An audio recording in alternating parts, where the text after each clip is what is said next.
Hello बच्चों, आज हम री नीट 2026 के पेपर का एनालिसिस करेंगे। ठीक है, चलते हैं क्वेश्चन नंबर 1 से। Question number 1 is saying that can AC voltage of V is equal to 220। ठीक है, तो यहाँ पे V नॉट 220 है, तो हम यहाँ से इक्वेट कर देंगे V is equal to V naught sine omega t. ठीक है, हमको इक्वेशन गिवन है, is applied to a series LCR circuit, then the current amplitude, क्या पूछ रहा है? करंट एम्पलीट्यूड, मैक्सिमम करंट की वैल्यू पूछ रहा है इन दिस सर्किट। और हमको डेटा क्या क्या गिवन है? एल की वैल्यू गिवन है 10 मिली हेनरी, सी की वैल्यू गिवन है 25 microfarad and resistance is given as 100 ohm. ठीक है, तो हम क्या करेंगे यहाँ पे, हम यहाँ से देख सकते हैं, इसको कंपेयर करें तो यहाँ से हमको वी नॉट की वैल्यू आ जाएगी 220 वोल्ट और ओमेगा की वैल्यू आ जाएगी 2 इंटू 10⁻³ सेकेंड इनवर्स। ठीक है, अब हमको पता है कि आई नॉट की वैल्यू क्या होती है। ठीक है, आई नॉट की value we know that I not is equal to V not divided by Z. अब यहाँ पे जेड क्या है? जेड क्या है? Impedance of the circuit. Z की वैल्यू क्या होती है? Z is equal to under root R square plus XL minus XC का होल स्क्वायर। ठीक है, एक्सएल क्या है? इंडक्टिव रिएक्टेंस और एक्ससी क्या है? Capacitive reactance. ठीक है, एक्सएल की value we know that XL is equal to omega L. ठीक है, ओमेगा हमको गिवन है, एल हमको गिवन है। ठीक है, तो ओमेगा की वैल्यू रख देते हैं, ओमेगा इज 2 इंटू 10⁻³ और एल की वैल्यू क्या है? 10 मिली हेनरी, 10 इंटू 10⁻³ ठीक है, 10 मिली हेनरी। अब यहां से हम कैलकुलेट करेंगे तो कितना आ जाएगा? 20 ओम।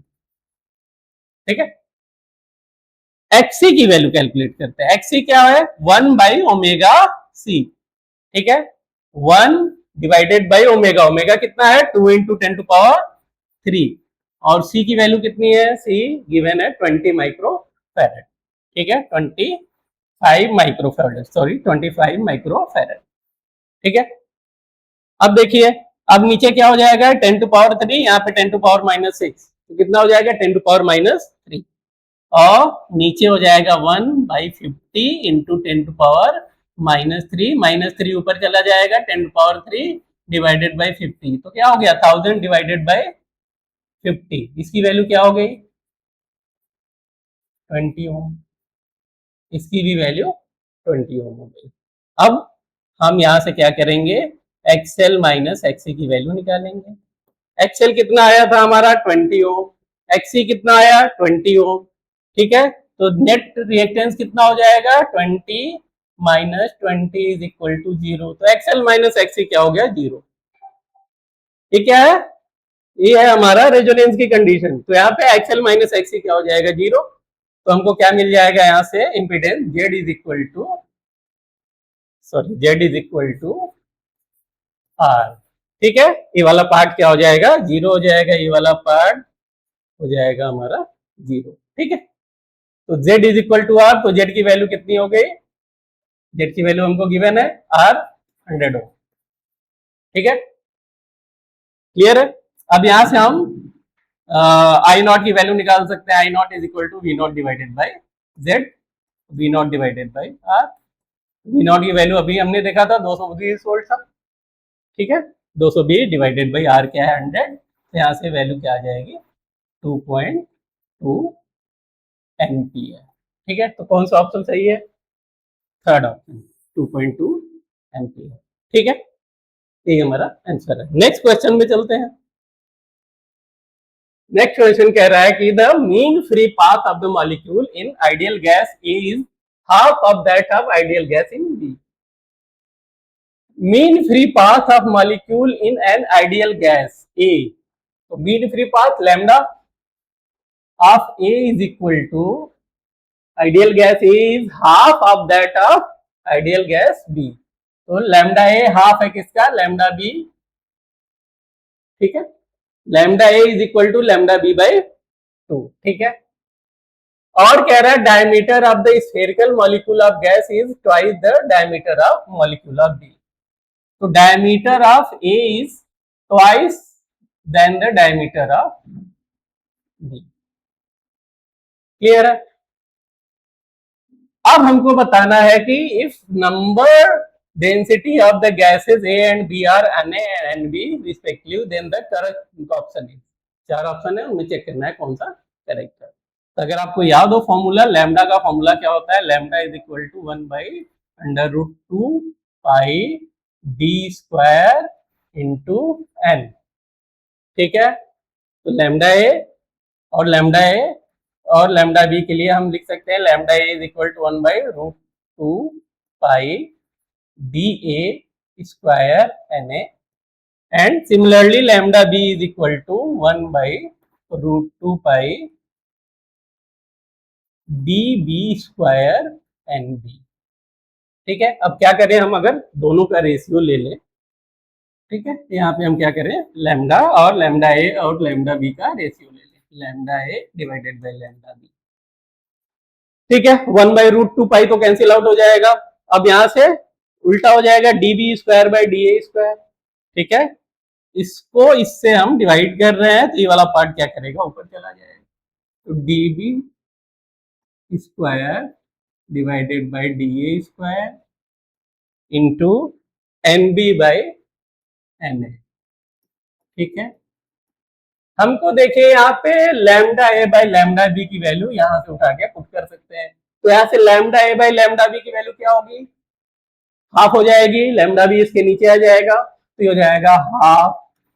Half is equal to DB by D A की वैल्यू यहाँ से देख सकते हैं, डीबी बाई डी ए भी हमारा हाफ ही हो जाएगा, और इसका स्क्वायर है तो 1/2 का होल स्क्वायर हो जाएगा into N B divided by N A. ठीक है, अब यहाँ से हम देख सकते हैं 1/2 इंटू 1/2, यहाँ पे 1/2, एक 1/2 कैंसिल आउट हो जाएगा, तो यहाँ से बचेगा N B is equal to sorry N B divided by 2n। ठीक है, ऑप्शन कौन सा होगा, यहाँ से देख सकते हैं N A is equal to N B divided by sorry N B divided by, तो option second is correct. Clear? Now question 3 is saying that a cylindrical core of uniform density, density क्या है, uniform है, floats in a liquid of density ρ1. If the core is depressed slightly and release, it oscillate harmonically. ठीक है, oscillation कर रहा है with time period t. ठीक है, नेक्स्ट पार्ट कह रहा है क्वेश्चन का, if the same core float in another liquid of density ρ2, then the similar oscillation has time period 2t. Value of ρ2 और ρ1 हमको बताना है। इसका तो एक डायरेक्ट फॉर्मूला होता है, लेकिन हम मान के चल रहे हैं आपको फॉर्मूला याद नहीं है, हम इसको डिराइव करेंगे। ठीक है, इसको कैसे डिराइव करते हैं कि एक हमारा कॉर्क है जो पानी में फ्लोट कर रहा है, एक कॉर्क है हमारा। ठीक है, अगर स्टेबल इक्विलिब्रियम में रहेगा तो इस पे क्या क्या लगेगा, एक तो बायंट फोर्स लगेगा, एक mg लगेगा। ठीक है, इसकी डेंसिटी अगर रो है तो बायंट फोर्स की वैल्यू क्या हो जाएगी, रो वी जी। ठीक है, मान लेते हैं ये h हाइट तक डूबा हुआ है। ठीक है, तो वॉल्यूम क्या हो जाएगा, वॉल्यूम हो जाएगा, मान लेते हैं इसका क्रॉस सेक्शनल एरिया ये है, तो वॉल्यूम हो जाएगा a इंटू एच। तो कितना वॉल्यूम पानी के अंदर है, रो इंटू ए इंटू एच। ठीक है, तो रो ए एच इंटू, क्लियर है, ये बायंट फोर्स हो गया। अब अगर हम इसको थोड़ा सा x से डिप्रेस कर दें, थोड़ा सा और इसको डिप्रेस कर दें, अब जो बायंट फोर्स होगा बढ़ जाएगा। अब कितना पार्ट डूबा हुआ है, x से हमने डिप्रेस किया है तो h प्लस x से डूब गया। अब बायंट फोर्स चेंज हो गया, b डैश मान लेते हैं, और नीचे तो अभी भी mg ही एक्ट करेगा। ठीक है, तो नेट फोर्स ऊपर की तरफ लगेगा।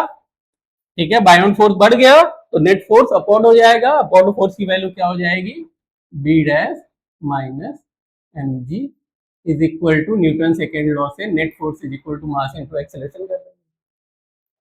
ठीक है, बी डैश की वैल्यू क्या हो जाएगी, सिमिलरली जैसे हमने यहाँ पे बी की value row A H G लिखा था, तो यहाँ पे बी डैश की वैल्यू हो जाएगी rho V dash G. V dash क्या है, कितना वॉल्यूम पानी के अंदर है, तो रो वी डैश की वैल्यू हो जाएगी h प्लस एक्स, उसका हाइट हो गया, और ये उसका क्रॉस सेक्शनल एरिया हो गया, तो वी डैश की वैल्यू हो गई वॉल्यूम, और जी से मल्टीप्लाई कर दिया हमने। ठीक है, तो ये नया बायोंट फोर्स हो गया। अब नया बायोंट फोर्स क्या हो जाएगा, rho H plus X A G minus M G is equal to M A. हम इसको ओपन कर देंगे तो ये हो जाएगा rho H A G plus rho X A G minus M G is equal to M A. ठीक है, यहां से देख सकते हैं कि रो A H G M G के बराबर होगा। यहाँ पे क्या हो रहा था, इक्विलिब्रियम में था, तो रो A H G M G के बराबर था। तो यहाँ से हम देख सकते हैं ये दोनों क्वांटिटी कैंसिल आउट हो जाएगी। ठीक है, यहाँ पे प्लस की वैल्यू आएगी। ठीक है, तो यहाँ से हमको मिल जाएगा M A is equal to rho A G X. ठीक है, तो यहाँ पे एक्सेलरेशन की वैल्यू क्या हो जाएगी, acceleration is equal to rho A G by M X. M क्या है, mass of the cork. Rho liquid की डेंसिटी, ए उसका cross sectional area, G acceleration due to gravity, और एक्स क्या है, अमाउंट।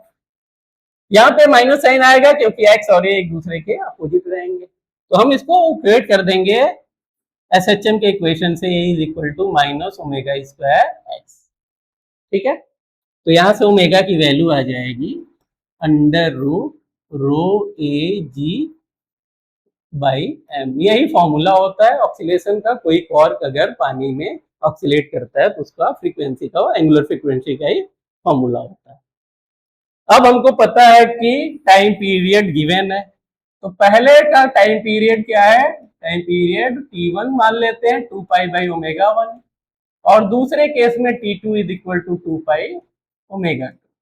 जब रो1 डेंसिटी के liquid में ऑक्सीलेट कर रहा है तो टाइम पीरियड T1 मान लिया, और जब रो2 डेंसिटी के लिक्विड में ऑक्सीलेट कर रहा है तो हमने टाइम पीरियड T2 मान लिया। ठीक है, यहां से T2 बाई T1 कर देते हैं।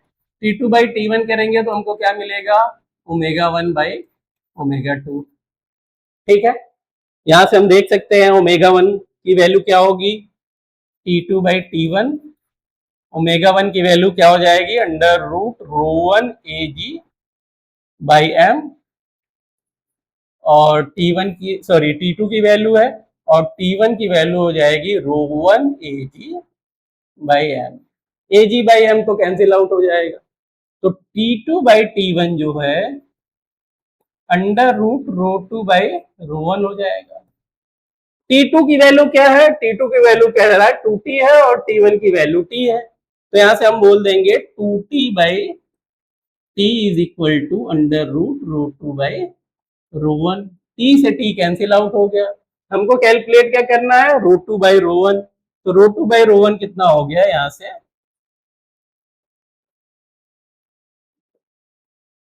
4। ठीक है, दोनों साइड स्क्वायर कर देंगे, rho 2 by rho 1 is equal to 4। ठीक है, तो आंसर क्या हो जाएगा, third option 4। Okay, next part में चलते हैं। नेक्स्ट क्वेश्चन पे चलते हैं, क्वेश्चन नंबर 4। क्वेश्चन नंबर 4 कह रहा है कंसीडर है spring mass simple harmonic oscillator in one dimension. ठीक है, the mass of the particle is mkg and the spring constant is k. Now at a given instant the extension of the spring is x meter and the speed of the particle is v meter per second. ठीक है, on the xv plane if the graph of v as a function of x is a circle then correct option is। ठीक है, तो हमको याद है कि velocity और स्पीड और पोजीशन में क्या रिलेशन होता है, v is equal to V square divided by A omega is equal to A square omega square plus X square divided by A square is equal to 1। ठीक है, याद हो आप लोगों को, तो ये क्या होता है, इलिप्टिकल इक्वेशन, इलिप्स का इक्वेशन होता है। ठीक है, इलिप्स का इक्वेशन है, लेकिन ये बोल रहा है कि ये सर्कल है। सर्कल कब होगा, जब ये ए स्क्वायर ओमेगा स्क्वायर ए स्क्वायर के बराबर। ठीक है, तो यहां से ओमेगा स्क्वायर की वैल्यू 1 हो जाएगी, तो ओमेगा की वैल्यू 1 हो जाएगी, और ओमेगा हमको पता है कि क्या होता है, अंडर रूट के बाई एम। ठीक है, और अंडर रूट के बाई एम की वैल्यू 1, तो यहाँ से हमको मिल जाएगा के इज इक्वल टू, तो कौन सा ऑप्शन सही हो जाएगा, के इज इक्वल टू वाला, फोर्थ ऑप्शन। ठीक है, नेक्स्ट पार्ट पे चलते हैं। कह रहा है in adiabatic extension the temperature of 1 mole of ideal gas of monatomic gas gamma is equal to 5/3। Gamma की वैल्यू हमको गिवन है, gamma is equal to 5/3। Decreases from 60 kelvin to 50 kelvin. तो T1 हमारा है टेम्परेचर 60 केल्विन और T2 is 30 kelvin, 50 kelvin. ठीक है। The work done by the gas in process, ठीक है, वर्क डन का फॉर्मूला होता है work done is equal to NR T1 minus T2 divided by gamma minus 1। ठीक है, एडियाबेटिक प्रोसेस में वर्क डन होता है। ठीक है, एन की वैल्यू क्या है, 1 मोल है, तो यहाँ पे हो जाएगा 1, और आर की वैल्यू हमको गिवन है 8.3। 1 इंटू 8.3, T1 T1 60 और T2 50। ठीक है, divided by gamma minus 1। Gamma की वैल्यू क्या है, 5/3 माइनस 1। ठीक है, ये कहाँ से हो जाएगा 8.3, 60 माइनस 50 10, और नीचे हो जाएगा 5/3 माइनस 1, तो 5 माइनस 3/3 2/3। तो it will become 8.3 into 10 83 to 3 ऊपर चला जाएगा। इसको सॉल्व करेंगे तो हो जाएगा 9 249 डिवाइडेड बाई 2, और इसकी वैल्यू हो जाएगी 124.5, तो 124.5 जूल। ठीक है, तो 124.5 जूल ऑप्शन नंबर। ठीक है, नेक्स्ट क्वेश्चन पे चलते हैं। Next question is saying that the following table present the part of electromagnetic spectrum and their a corresponding major application. ठीक है, तो यहाँ पे माइक्रोवेव है, माइक्रोवेव का मेजर एप्लीकेशन क्या है, ऑप्शन देख लेते हैं। फॉर प्यूरिफाइंग द वाटर, नहीं। For warming the food, yes. For AM AFM communication system, नहीं। For treating the cancer cell, नहीं। तो पी का सेकंड ऑप्शन हो जाएगा। यूवी रे, यूवी रे क्या करते हैं, वाटर को प्यूरिफाई करते हैं, तो वाटर प्यूरिफाई में। गामा रे, गामा रे क्या करते हैं, form the treatment of cancer cell.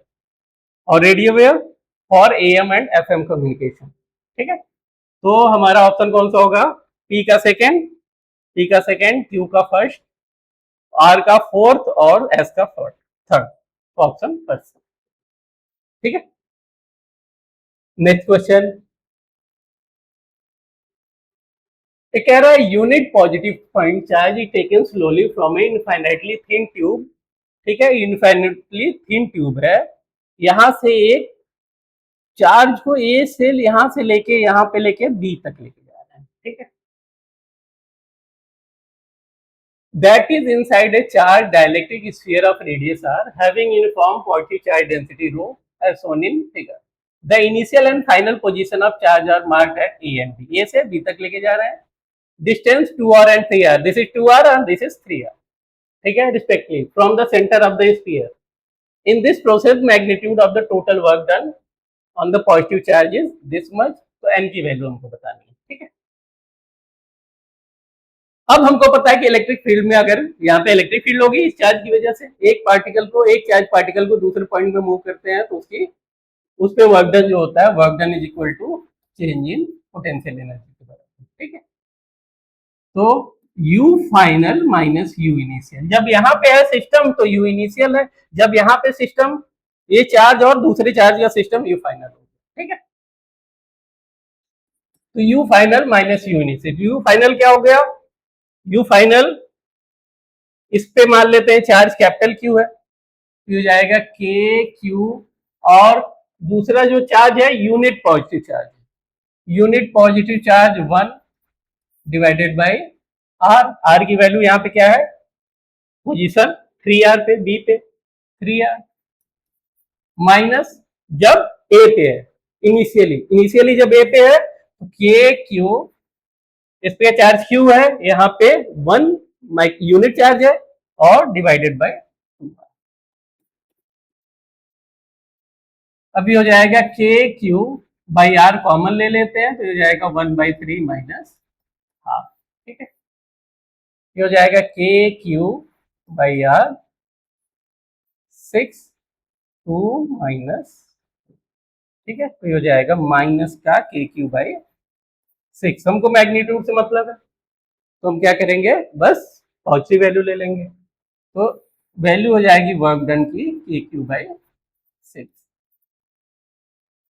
अब के की वैल्यू होती है 1/4πε0 और क्यू की वैल्यू यहां से हो जाएगी रो इंटू वॉल्यूम।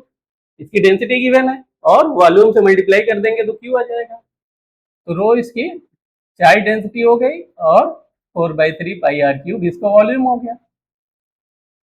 अब यहां से देख सकते हैं 4π से 4π हो जाएगा कैंसिल, तो हमको यहाँ पे मिल जाएगा, और 1/6 तो ऑलरेडी था यहाँ पे, तो हो जाएगा 1/6 रो, नीचे एक आर है, एक आर मैं भूल गया यहाँ पे लगाना 6, ठीक है, यहाँ पे आर रहेगा तो एक आर स्क्वायर भी कैंसिल आउट हो जाएगा, r³ कैंसिल आउट होगा तो r स्क्वायर बचेगा। तो 1/6 रो r स्क्वायर बाई 3, आंसर बचेगा रो r स्क्वायर बाई 18, ठीक है, और ये एक एप्सिलॉन नॉट भी यहाँ से बच जाएगा।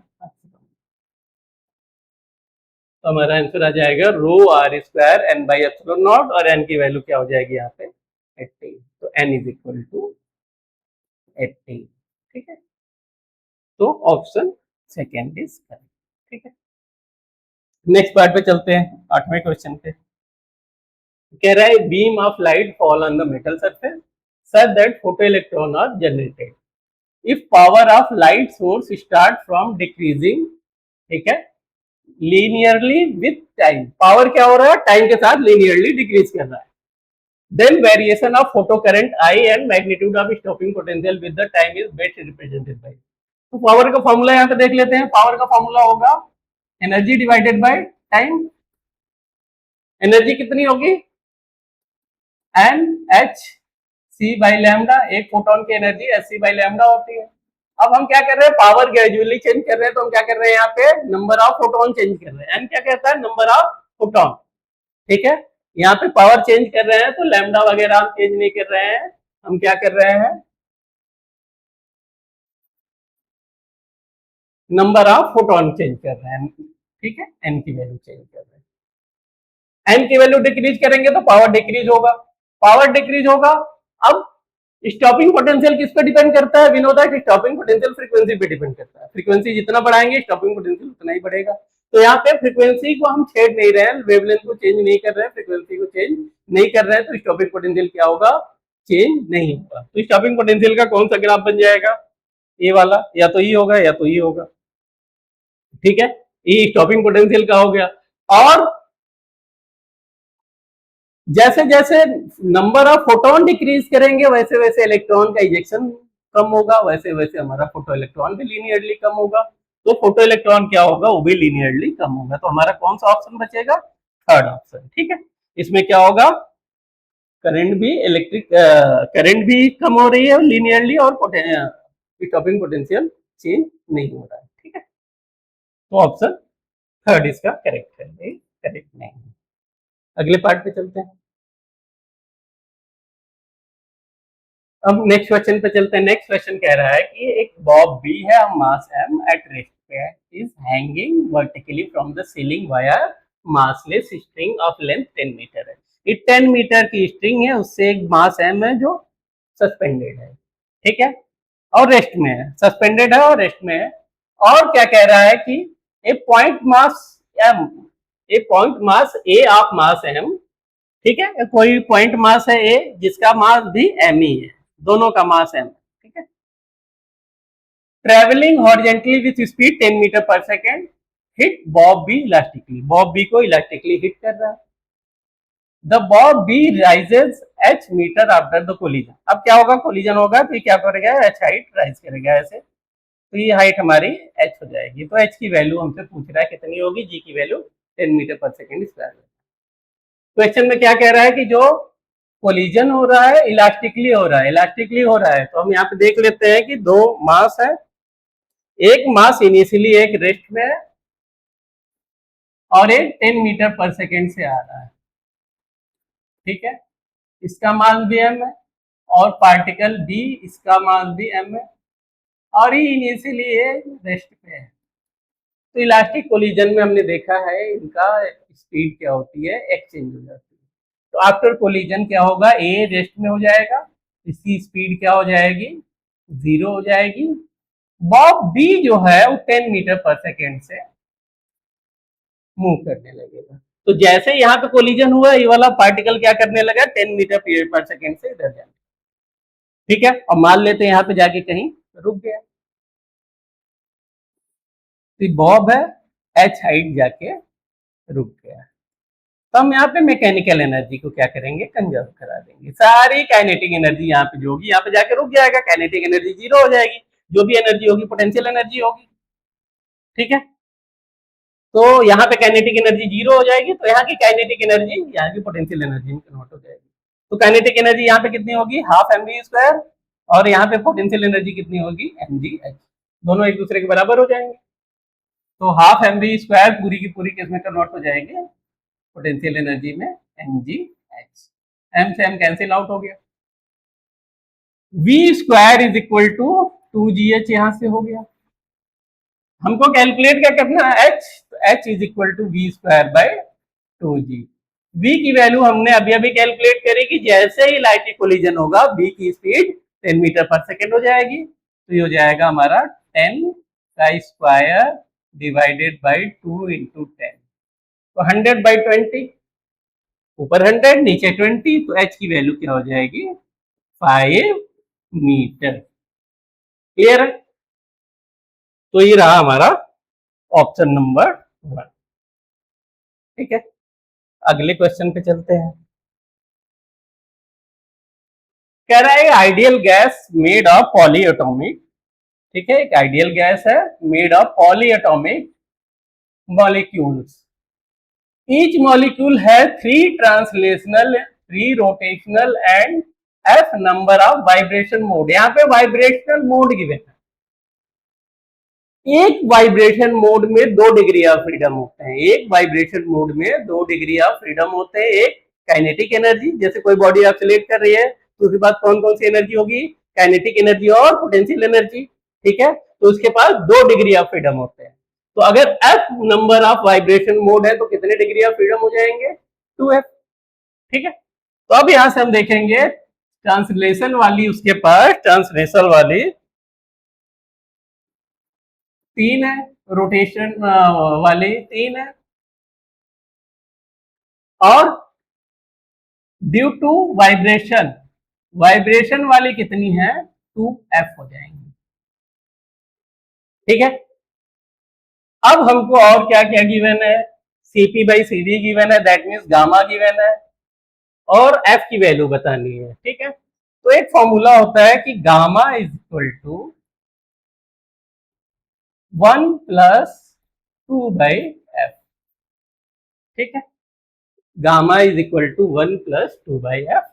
गामा की वैल्यू हमको गिवन है, एफ क्या है, टोटल डिग्री ऑफ फ्रीडम है। यहाँ पे टोटल डिग्री ऑफ फ्रीडम कितनी हो जाएगी, टोटल डिग्री ऑफ फ्रीडम, इसको एफ डैश बोल देते हैं।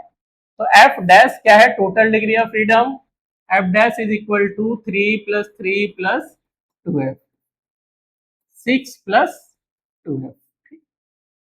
गामा की वैल्यू ऑलरेडी हमको दे रखा है 8/7, 8/7 is equal to 1 plus 2 divided by 6 plus 2f।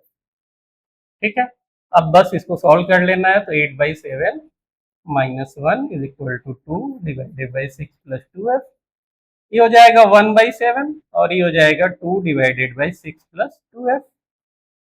Cross multiply कर देते हैं, तो 6 plus 2f is equal to 14, तो 2f इज इक्वल टू 8, तो f इज इक्वल टू 4। तो इसमें मेन क्वेश्चन में यही था कि जो डिग्री ऑफ फ्रीडम है due to rotation, sorry due to vibration, 2f रहेगी। ठीक है,